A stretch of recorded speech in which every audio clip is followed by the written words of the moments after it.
톡톡 뉴스와 상식. 안녕하세요. 아나운서 장원석입니다. 우리나라와 일본과의 사이가 급격히 얼어붙었습니다. 일본이 위안부 소녀상에 대한 불만을 드러내고 있기 때문입니다. 1년여 전인 지난 2015년 12월 정부는 일본과 위안부 합의 타결 사실을 알리고 화해치유재단을 설립해서 위안부 피해자들을 지원하겠다고 밝혔습니다. 일본 정부는 10억 엔을 재단 지원금으로 내놨죠.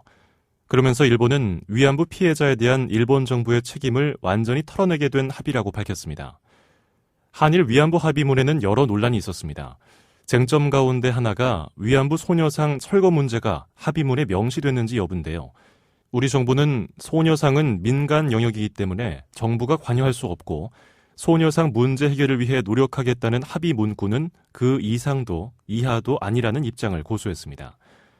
하지만 일본은 우리 정부가 돈을 받고 합의 이행을 하지 않아 마치 보이스피싱 사기를 당한 것 같다고 주장했습니다.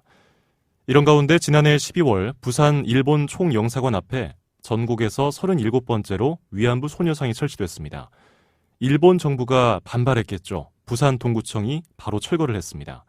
그러자 시민단체 등 국민들이 부산 동구청에 거센 항의를 했고요. 구에서는 소녀상을 다시 세웠습니다.